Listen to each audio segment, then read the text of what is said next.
peanut butter balls. That's what we're making today.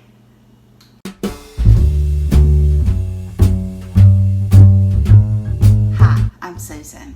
Today I'm going to be making peanut butter balls. It's my husband's favorite, and it's just almost kind of like a Reese's peanut butter cup, but a little different. So if you like content and recipes like this, please give me a thumbs up. Hit that subscribe button down below if you hadn't. Ring the bell so you can be notified when I upload videos. Leave a comment. Tell me what you think. So without further ado, let's get started. Alright. I've got a cookie sheet, a baking sheet lined with wax paper. I have got 1 pound of powdered sugar. I weighed it out on my little scale. I've got 2.5 cups of creamy peanut butter, and you can use whatever kind of peanut butter you want, whether it be creamy or crunchy. A lot of times I'll do half and half, but sometimes I find all crunchy is too much because I've got 2 cups of Rice Krispies also, and a stick of butter. And all I have to do is mix these 4 ingredients together, mix them up real good, and then I'll roll them into little balls.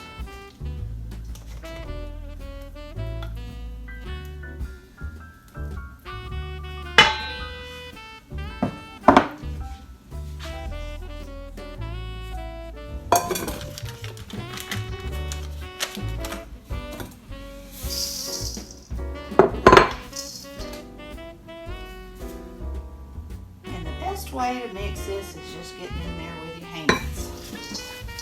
It's messy, but it's worth it. And I just kind of squeeze those Rice Krispies too.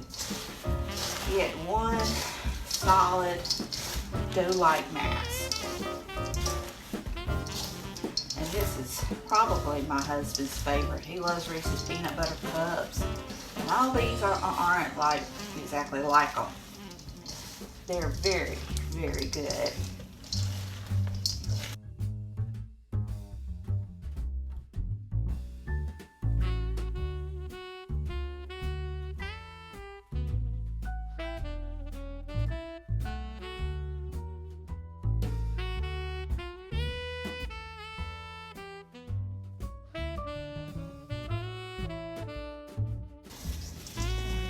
Incorporated pretty good. And we'll just take a little and roll whatever size you want. I have to be honest, I get tired of rolling them sometimes, and they tend to grow bigger and bigger by the time I get to the end. But I hadn't gotten any complaints about that.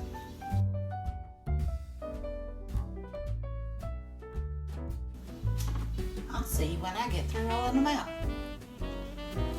Alright, I've got my peanut butter balls ready. And I'm going to take a double boiler, and I'm going to get it hot first. I don't have very much water, just about 1 inch of water. And I'm using this bowl for a double boiler. And I am using a package of milk chocolate chips.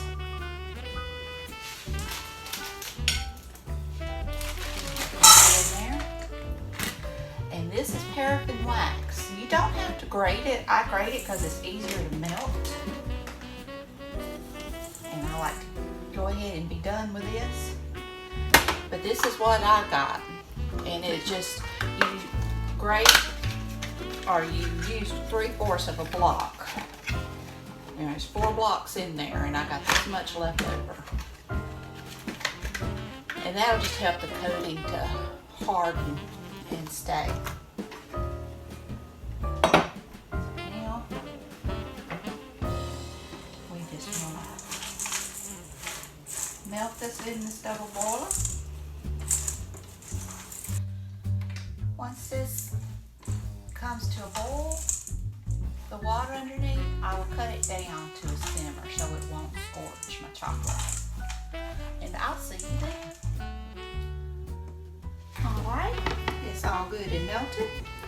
And it only took about 3 minutes to melt it. The doing the paraffin, grating it really helps it a lot. And now we need to work quickly. I've got toothpicks. I'm going to try using a fork. Hopefully it'll go a little faster. And you just dip it in, strip off the excess, and then drop it back down.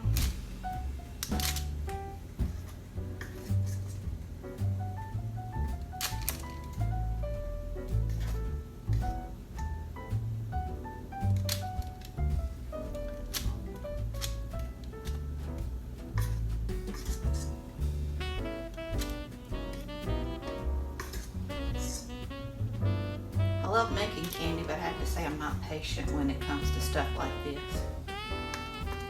But it gets good and it tastes good. It gets made.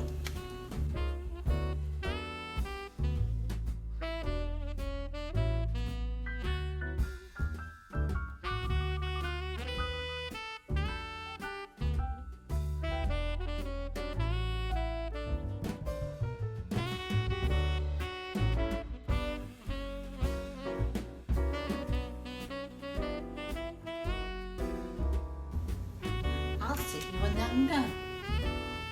Alright, this is the last one. And I did have to get some more chocolate chips. I did not worry about adding the paraffin. The bag was not a true 12 ounce. And I just added maybe a fourth to half a cup of, I had some semi-sweet in my freezer. And that gave me plenty. And you can also use the chocolate almond bark.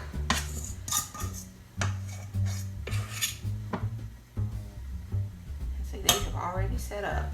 So I'll see you when they totally set up. And here they are. I hope you enjoyed this video. If you did, give it a thumbs up. Subscribe if you hadn't. Ring that bell so you can be notified when I upload my videos. And until next time, bye y'all.